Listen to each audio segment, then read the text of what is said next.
Mupfasoni Marisa Ngiyumva mukaba n'umuhinga mu bijanye n'imyifato mu gihe himirije umunsi mukuru mpuzamakungu wahariwe umukenyezi mwobwira abariko baradukurikirana bakurikirana radio ubutumwa bw'amahoro imyifato umukenyezi yogira mu kurera umwana kuva akiri muto mu gihe yifuza ko umwana akura atagira ivangura rifatiye ku gitsina mbega yobitangura ryari kugeza ryari? Murakoze. Kugira ngo umukenyezi ashobore kurera umwana akure atagira ivangura rifatiye ku gitsina bitangura kare cane gose. Bitangura kuva akimenye ko yibungenze. Kuva yibungenze dukurikije iterambere rigezweho ubu usanga umukenyezi yifuza kumenya ko azobyara umuhungu canke ko avyara umukobwa. Mu gihe rero amenye ko yibungenze umukobwa canke umuhungu, kuri bamwe bamwe hari igihe ivyishimo ukuntu bakira igitsina bababwiye kwa muganga usanga batabinezererewe kimwe. Aho rero ivangura riba risa n'iryatanguye.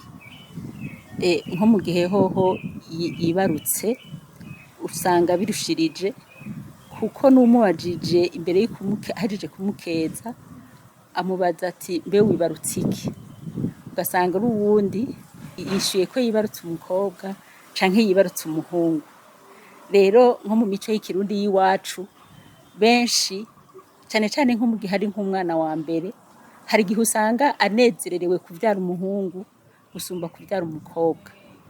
Aho rero usanga n'ingene azohava arera wa mwana bigenda birafata intumbero usanga ihushanye ukuntu ahava arera umukobwa n'ukuntu ahava arera umuhungu. Rero kugira ngo iyo imyifato nziza yogira kugira ngo uwo mwana azokure adafise izo ngaruka mbi z'ivangura nuko icambere na mbere yategerezwa kumenya ko umwana yaba umukobwa canke aba umuhungu bose bafise agaciro kamwe. Hanyuma amaze kuja hanze yibarutse udosanga hariho mu nyifato y'ikirundi udosanga hariho n'utuzina nsubiye inyuma bambe gato akiriko aritegura imbere yuko yibaruka udosanga hariho amarangi y'impuzu agura ngo aya n'ay'umukobwa aya n'ay'umuhungu. Mu gihe rero naho yashitse ahabona nababwiye ko usanga benshi baca babaza bati mbe yibarutse umuhungu canke yibarutse umukobwa, ugasanga niyo bariko baramuraba udosanga nk'umwana avyibushe baca bavuga ngo ubwo si igihungu. Ugasanga mu nyifato yo mu kibano hose no mu muryango umwana w'ibiguvu aba ari umwana w'umuhungu.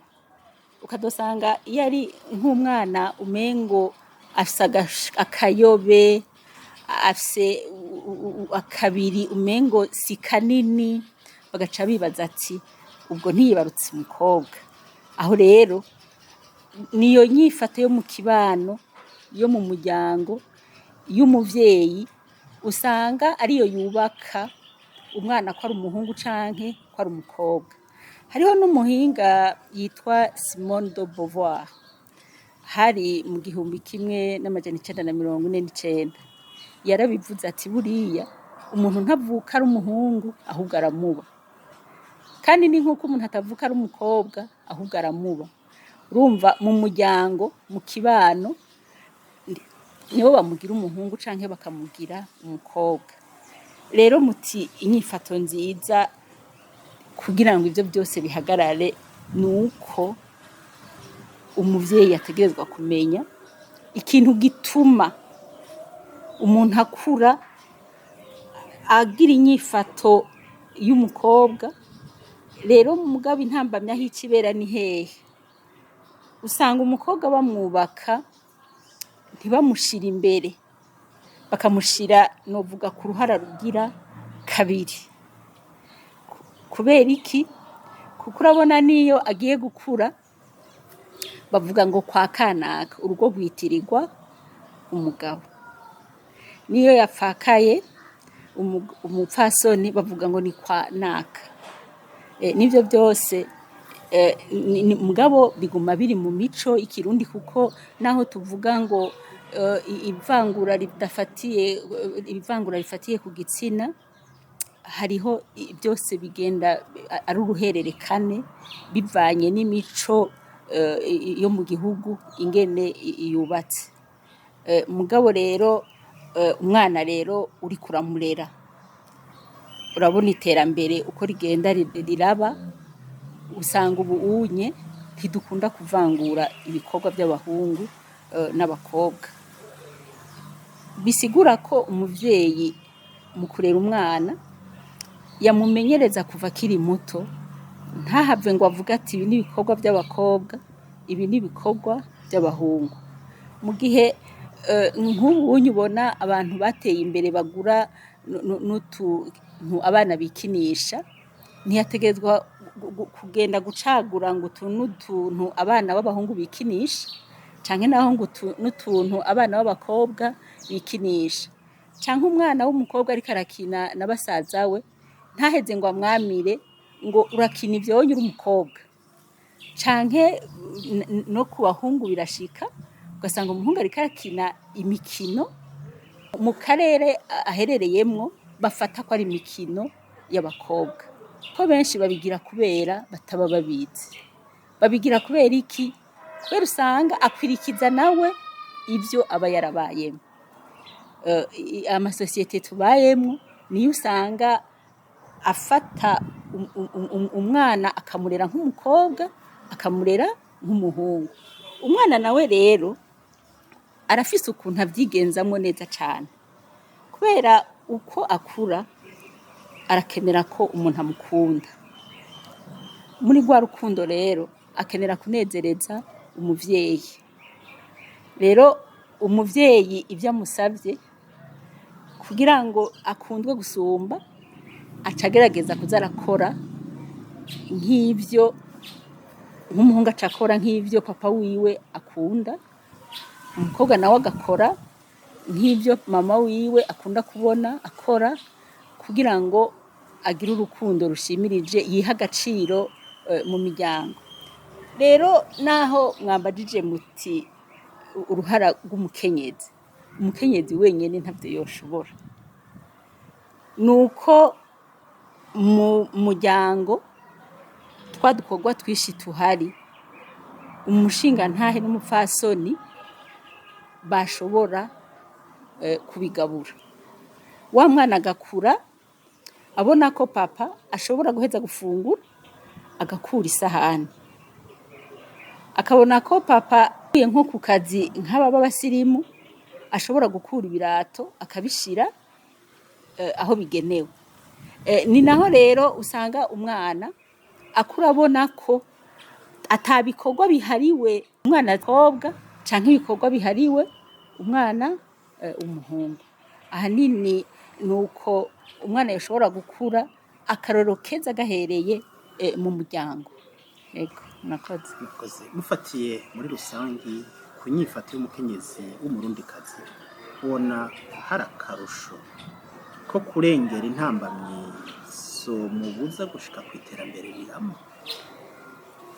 Akarusho karahari neza cane, karahari neza cane, kuko dukurikije nk'ibiharuro bitangwa, turavye ubwinshi bw'abantu, abagore, mvuze abagore haba harimo n'abakobwa, abantu gitsina gore nibo benshi kurusha abagabo. Rero uko ari benshi, mu gihe bakenye, mu gihe badashoboye kuja kw'ishuri, kuko ishuri ni narwo rufunguruzo rw'iterambere, aho iterambere rica rigorana. Ubu rero ibiharuro bihari, urabona ko uruhara kigira iby'abakobwa baja mu ishuri ni benshi. No muri za nyigisho bigisha abakuze gusoma no kwandika, uzosanga abapfasoni n'abakobwa aribo benshi. Ibyo navyo nakarusho kuko mu bituma haranira agateka k'umukenyezi no mu kugira ashikire mu iterambere rirama, ishuri ubumenyi ni ikintu gikomeye kuko ni naco gica kimuhereza iyindi nyishu ya kabiri y'ukuntu ashobora gushikira ku buryo bushobora kumufasha kugira imigambi yo kuzokwiteza imbere. Ubu ngira mwarabonye biragaragara abapfasoni benshi bari mu mashirahamwe yo kuguranana no kuziganya. Ibyo rero bituma si ukuvuga ngo baba bavuye muri cya kibanza navuga c'uko batitwa ba serugo, mugabo ahubwo baba baronse umwanya mwiza wo kwerekana ico bashoboye nabo mu rugo, na wa mushinga ntahagacamuha agaciro ko atari wa wundi yicara bakagaburira akarera abana gusa, ahubwo afise ibikorwa vyinshi, byaba ibyo kugwiza umwimbu, byaba ibyo gutanga inyigisho mu bana yibarutse, akashobora kuba nawe afise ingene yunganira umushinga ntahe wiwe. Ako karusho koko ni kanini kuvyerekeye nka karya nko kuba dusigaye dufise ibitigiri vyinshi vy'abize, vyaciye bibaha n'uburenganzira bwo gushobora gukora ibikorwa vyitwa ko vyari bigenewe abahungu muri kahise, kuko nk'ivyigwa vyagiye biraba no mu bihugu vy'i Buraya, uzosanga nk'iyo bavuze nk'abantu baja mu nzego z'umutekano, usanga babona ko ari abagabo gusa. Udosanga hariho nka bya bikorwa nk'ubuzi nk'umushoferi, wasanga ari ubuzi bwahariwe abagabo gusa, gutwara bya biduga binini amabisi, canke naho ugasanga hariho nk'ibikorwa byerekeye ubwubatsi. Ubu abapfasoni usanga yuriye ingazi ariko aramanika ibyuma co kimwe n'abandi bagabo. Ibyo byose ni ibintu bikura intambamyi yerekana ko adashoboye.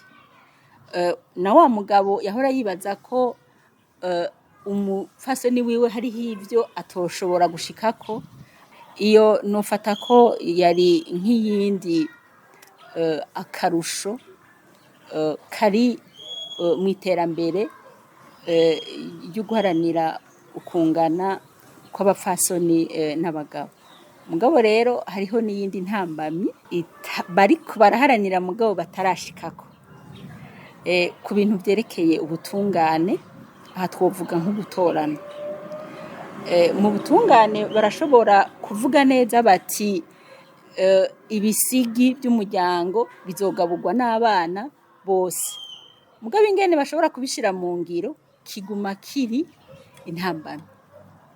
Ni naho usanga no ku mufasoni yubatse hageze ko womengo bagira bagabure ibisigi by'umuryango, usanga ahubwo bahava bagira bati tuzorondere kugira bakinge, baca barondera umucura. Mugabo ivyo biriko biragabanuka, urumva na kandi karusho. Muga nko mu myaka yahera mu za 60 duhora tuvyumva, warumva ko nk'umuntu apfakayeranye nk'abana 2 canke 3, wasanga baca bamuronderera murumuna w'umugabo mu muryango agaca mucura. Aho bari baciye ubwenge, hajya sosiyete yose irafise ingene ikinga ingurane zishobora kwaduka mu nyuma, baba bakeneye ko abana bavuka baguma arabo mu muryango. Mugabo iyindi ntambamye novuga ko dukwiye guharanira gusumba, muramaze kubona ko hari nk'igihe haduka ibintu by'ubwicanyi cyane cyane bifatiye ku burozi. Udosanga abagore aribo bakunda kwitwa ko ari abarozi. Navyo ni ibintu usanga umengo ni ibintu bifatiye ku kutangana kw'abafasoni n'abagabo. Barakunda kubivuga cyane cyane ku bamama bafise imyaka yigira imbere gusumba. Mukozi. cyane. Mbega hoho umukenyezi n'iri terambere ni ukuvuga ibi bijanye n'ubuhinga bwa none, hari ico bifasha umukenyezi iri terambere ry'ubuhinga bwa none gukoresha interinete, imbuga ngurukanabumenyi n'ibindi mu iterambere ryabo, hari ico bifasha? Birabafasha nyene, kurya nari nababwiye ko akarusho twaronse ari uko ibitigiri vyaduze ku vyerekeye amashure n'ukwiga gusoma no kwandika, ni benshi bakoresha ubuhinga bwa none, kandi ugasanga ahubwo n'ubuzi bahora bakora bwo gutunganya impapuro n'ibiki mu buzi, ubu urumva babikora bakoresheje ubuhinga bwa none, kandi uzosanga mu buzi bwinshi ahubwo aribo bari imbere ya birya vyuma vy'ubuhinga bwa none. No mu bamenyeshamakuru mwarabonye ko benshi abafasoni bari ku rugero rushimishije, kandi urumva uko kuguma azi ko ari we nkingi y'iterambere, aguma arondera ubumenyi busumbirije mu kugira ngo azoshobore kurera abana abareresheje inyifato nziza yanonosoye, ashoboye kuyirondera no mu buhinga bwa none. Ijambo mwokwifuriza umukenyezi kuri uyu munsi uri imbere, umunsi mpuzamakungu wamuhariwe, ryoba irihe? Ijambo je nomwifuriza ni uko woba umunsi wo gushima, umunsi w'amashimwe wo gukenguruka intambwe tugezeko, tugakenguruka kandi twirimbura, dufatiye ku ruhara dufise nk'umukenyezi mu iterambere rirama.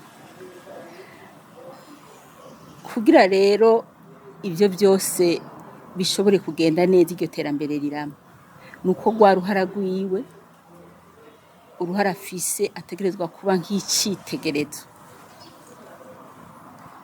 icitegerezo gikomeye abandi bose barahurirako, cane cane na bamwe bamushinga amabanga, canke tuvuze amabanga harashobora kuba ari amabanga ya leta n'amabanga yo mu rugo, kuko dufise amabanga menshi. Urazi ko badutazira ba maboko igihumbi, akaba wa mukenyezi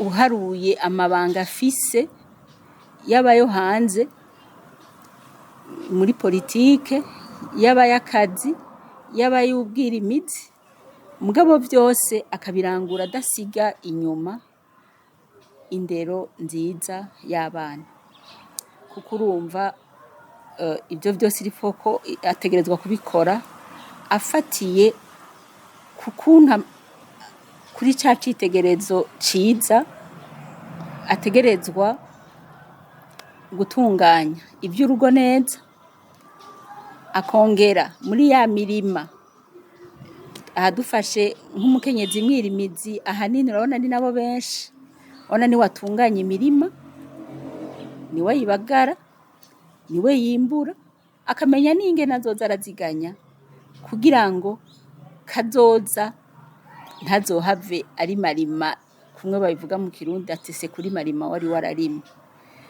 Rero urabona ko heshi iyo umunsi ugeze urabona ko ari ibirori, mugabo ni vyiza ko tumenya ico duhamagariwe nk'umukenyezi, ategerezwa kuba ari inkingi y'iterambere, ategerezwa kuba ariko karorero keza mu muryango no mu kibano, akaba ariwe ashobora gutunganiriza abandi, kuko urabona ubuhoho abakenyezi ni benshi, mbere n'ababa barapfakaye basigaye bisabira bakatirwa bakaba abashingantahe.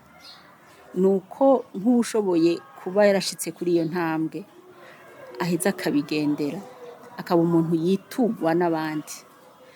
Kugira ngo yitugwe n'abandi nuko baba bafise ico bamugomwe, ntiduhave twishimiriza ngo twarashoboye kuronka uruhara rwo kungana n'abashingantahe, ngo twibaze ko urwo ruhara twaruronse mu guhava turara turagenda ijoro, kuko nk'uko abana benshi bakunda kubibona bazi ko umukenyezi ari umunyakigo. Nuko naho iterambere riza riraza ka karanga cyane cyane nk'abarundikazi tumenya ko umwana aguma akeneye umuvyeyi wiwe ko amuguma iruhande. Ni naco gituma bagira bati banaheza bakadutera amashurwe ati abakenyezi ntibamaboko igihumbi, kubera babona bati arashoboye ibikorwa ibi mugabo n'ibyo mu rugo nta capfuye.